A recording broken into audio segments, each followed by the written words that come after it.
And welcome back to my book list, this time counting down the top 10 books that I read in 2022. I'm rapidly running out of years, so I'm going to have to think up some other long form content soon. But it's been really nice just revisiting these years and the things that I read. And of course, these are a bit fresher, so it's nice to think about them a bit more. But I think 2022 was a really good year because it's the first year that I really felt I began to really explore myself as a reader and felt more comfortable. It only took a bunch of years post grad school and into my 30s to really feel that. So if you haven't figured out what you're into, don't worry about it. It can come in time. But yeah, I think I read a bit more experimental fiction, a bit more internationally. I started to read more poetry and some other stuff, and I think you'll find that reflected in these choices. Again, literary fiction, some nonfiction, some poetry, and a couple graphic novels. So I think that'll be fun as well. This was the first year that I've read all of the Canada Reads shortlist. So for those who don't know, Canada has an equivalent of the British BBC called the CBC, and every year they hold this competition called Canada Reads, where they have 5 books and they choose some very minor celebrities to champion them in this little televised competition. And hey, I figured I'd read them all, and there were actually some really good ones, including a graphic novel, which was the first graphic novel to win Canada Reads. And the one, it's not my number 1 book, but it did make this top 10 list, so happy to have that here. And yeah, again, not in any particular order, except for the last one, and hopefully you really like this list. So let's get into it. Let's start off with some West African literature, and not just West African literature, but Ghanaian literature. I feel when we're talking about West African books, a lot of people just hype up Nigeria, and I wanted to focus on Ghanaian literature just because these books are so good, and hey, give Ghana a shout out and don't get them overshadowed by Nigeria. So yeah, we've got an older book and a newer book, and the older book that we're going to start with is Kofi Awoonor's This Earth, My Brother. And it's a really great work of post-colonial literature, as I think a lot of 60s and 70s African literature was. But this is special because Awoonor is primarily a poet, and that's reflected in the really fascinating style of this novel, which alternates chapters between this really complex, dreamlike prose poetry and a more traditional novel. And it follows a self-insert narrator who was educated in the UK, returns and is disappointed in Ghana, which all to all isn't that too different from a lot of books, but I think in this book's style, it really captures that sense of dislocation, that sense of disappointment. It's a very male-centered novel, as a lot of these are, but I think the style of this is just really fascinating. It really works. It really gets you in that mind state, and just the writing itself is so beautiful that I found myself completely transported. I found myself rereading pages. And yeah, just if you want to get in some really interesting post-colonial literature, maybe you've read some Chinua Achebe and you want to really expand your horizon a bit more to experimental fiction, read this. It was really fun, and I still think about it. Moving to more modern literature, we have, of course, the great Yaa Gyasi and Homegoing. Again, the prose in this, though it's more traditional prose, is gorgeous. And I think Gyasi, for a younger author, is doing a great job of balancing so much in this. It's a multi-generational saga about returning home. It's balancing connection, feeling that you're not part of the world, and these love stories that intersect and collide and cross generations. I loved it. It was incredible, and really what you want in modern literature, which actually tries for something big and succeeds really well, but does it in a beautiful artistic way. And I still need to read a lot more Yaa Gyasi. That will be probably something that I'll do this year. I'll try to read maybe another couple of her books because yeah, this was just great. I don't know why I haven't picked up more. And now with a bit of a curveball, we have some Vladimir Nabokov, but none of the books that you're thinking of. This was actually his original claim to fame, and it is Pnin, which he drafted around the same time as Lolita, and it's basically just like an antidote to how horrible the subject matter of Lolita is. And if you're interested to see if his prose style, which usually involves these very conceited, self-serving narrators in like Pale Fire or Lolita, translates to a book which is an academic satire about the Russian emigre professor community in universities, it absolutely does. It follows Pnin, who's this sort of comical little gray professor, and his interactions with faculty is very dry. There's a beautiful ode to a pencil sharpener in this. And again, it's just Nabokov's writing. So I think the first 3 books that I was just reading, the writing is so good, but in this one, it's just nice to see Nabokov be a bit lighter, be comic, and not have the weight that you get in something like Lolita or Ada or Arter.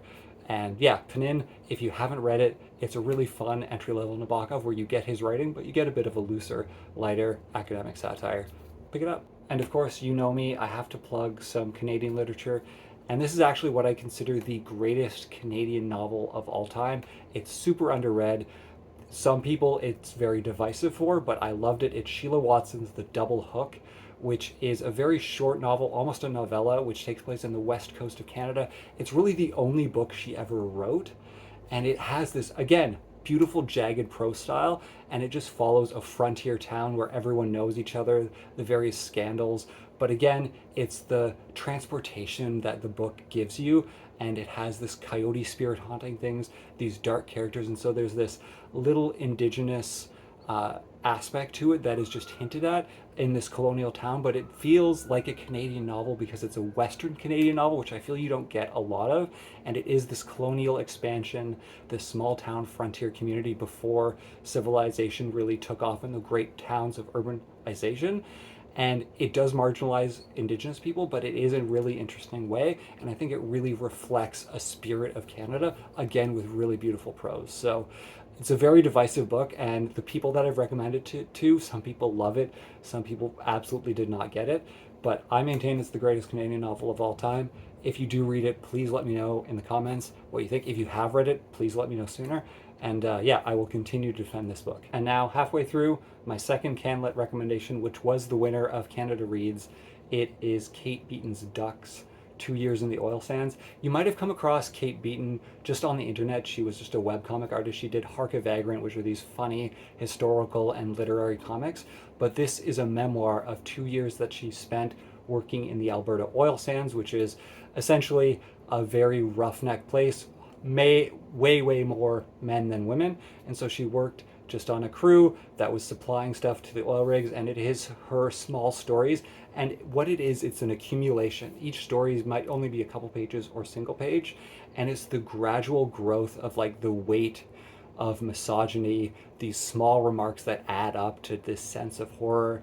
And yeah, the environmental devastation. Ducks refers to a flock of ducks which landed in a tailings pond, which is the offshoot of the oil mining, and they all died. And so it's a real ode to the destruction that the oil sands have wrought, the really awfulness of being a single woman surrounded by lonely men.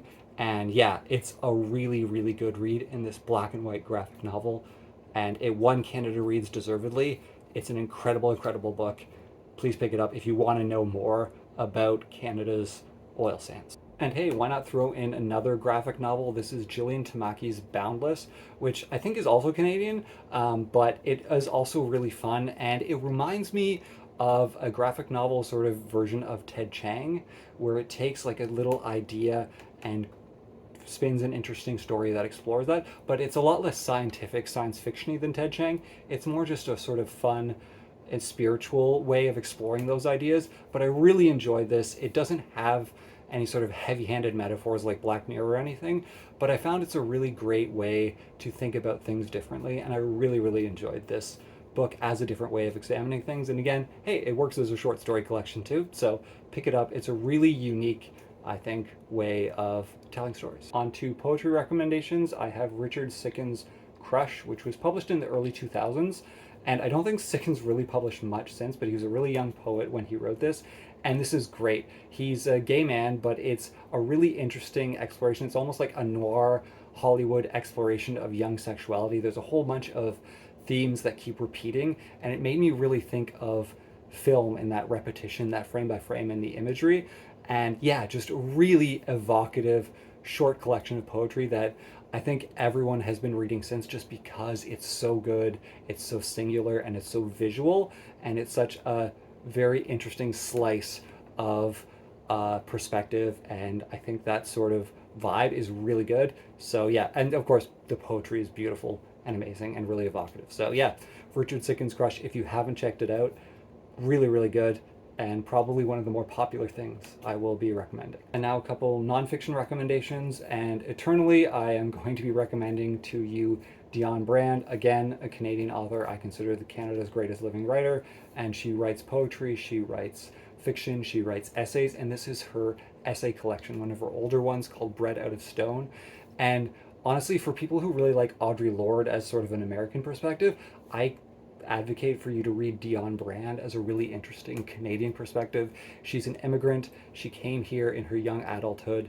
She even fought the CIA in Grenada when she traveled back. And it's just like a really interesting perspective of feminism, of being an immigrant in the big city, of just life, literature in general. And yeah, a really beautiful collection that can really center you if you have a similar experience, and if you don't have a similar experience, will just embody you in that, just like all of her great works. So really great work of feminism, memoir, and essay, and pictures Canada in the 90s beautifully well. Now the penultimate recommendation, which is also nonfiction, and something that I put off reading for a long time, it's Bruce Chatwin's In Patagonia, which is a travelogue. So Chatwin, I wasn't really that interested in reading because he was a British dude who traveled a bunch, and so I was picturing this gawking voyeur sort of travelogue of a British guy goes and just experiences this world. And this was before, this was like 50s, 60s, 70s, before there was a lot of that sort of perspective. So I was expecting something a bit odd, but this is great. This is fantastic. This is incredible.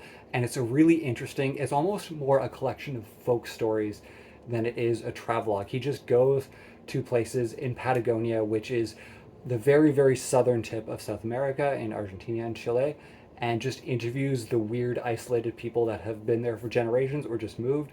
They live alone. It's a hard landscape, and he just collects their stories as well as some of the folklore around it, the wildlife, the landscape.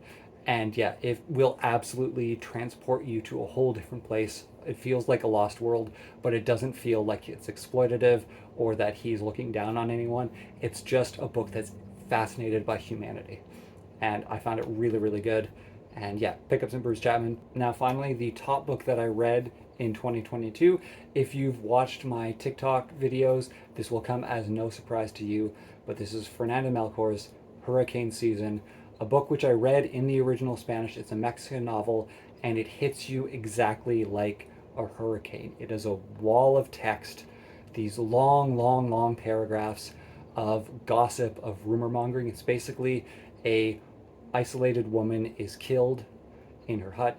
There's rumors that she's a witch, but it is a novel about poverty, violence, misogyny in Mexico, but it just hits you from all these different perspectives. It's this beautiful prose, and it does hit you a lot. It's a hard read, but I think Melchor does an incredible job. She's a journalist originally, I think, so she really creates something that feels real, and but it is in an experimental way that I think really works, and was absolutely my favorite novel. Her second book, Paradise, was also really, really hard. It's two boys that commit a horrible, unspeakable crime, and it's told from their perspective, and not as good, but also really, really hard. But I consider this Hurricane Season by far the best book that I read in 2022, and I hope you check it out. So I'll see you next time for 2023. If you want to read my reviews of 2023 and up, I have a book blog, I've got a TikTok, I've got an Instagram, and follow along. And yeah, let's keep listing all the great reads.